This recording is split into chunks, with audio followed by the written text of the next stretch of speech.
Hello sa lahat. Ang title ng video ito ay ang pagmamahal ni Jesus Christ para sa atin.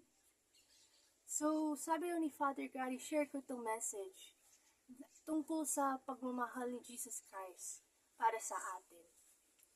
Diba, namatay siya sa krus para kunin niya lahat ng kasalanan natin para hindi tayo maging yung payment for our sins. Naparusa siya. Tapos na buhay siya ni Father God. So, gusto nang niyang gawin natin as parang yung sa prodigal son sa Bible na realize niya nagkasala siya sa tatay niya. At nagkumbaba siya and nasabi niya sa tatay niya, Papa, sorry sa lahat ng nagawa ko. Mali ako. Gusto ko nang maging tagalingkod mo na lang. Hindi ako anak mo. Alam mo, kanong mahal ni Father God tayo? Hindi niya gawin yon ng tagalingkod lang tayo. Gusto niya maging anak tayo niya. Basta balik loob lang sa Kanya.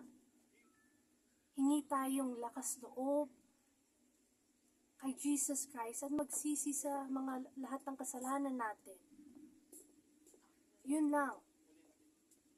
Kaya niyang mahalin naman tayo eh. Pero yung choice lang natin, gusto ba natin mahalin niya tayo talaga? So, sana piliin niyo ang pagmamahal ni Jesus Christ para sa iyo. It never changes anyways.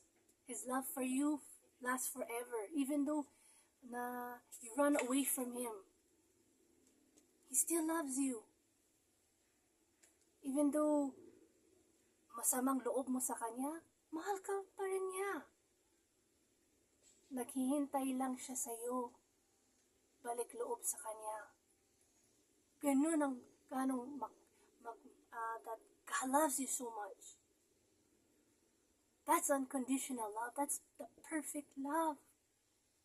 Tapos hahanap pa tayo ng ibang tao, ibang bagay, ibang pagkain, lahat para masatisfy ang desire natin to be loved. Jesus Christ is the perfect love for us. Go to Him. He's been waiting for you. Noon pa.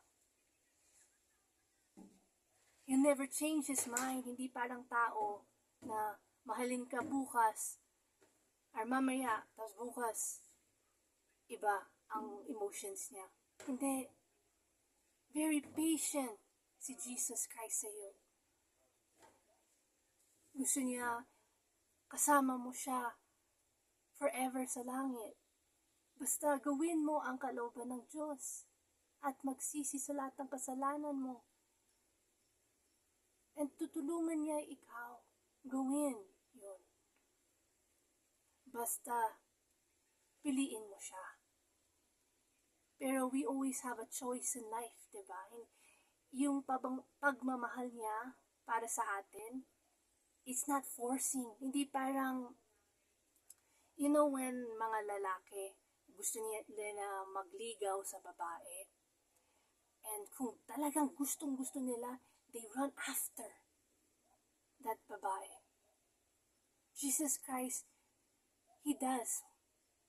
Pero, hindi niya napipilit niyang sarili niya sa atin.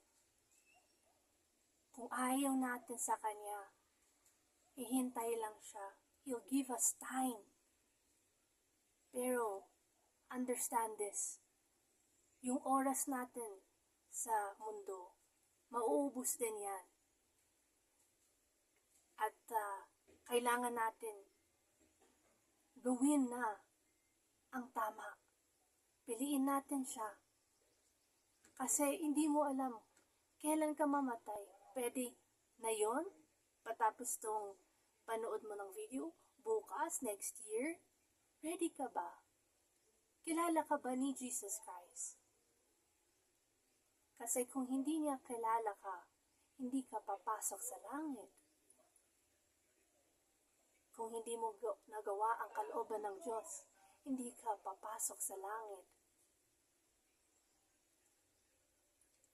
So, this is the end of the video. Sana i-share niyo sa mga tao that alamin nila na ganong pagmamahal ni Jesus Christ sa atin. Naghihintay lang siya sa atin. Balik loob. So, that's the end of the video. May Jesus Christ bless you.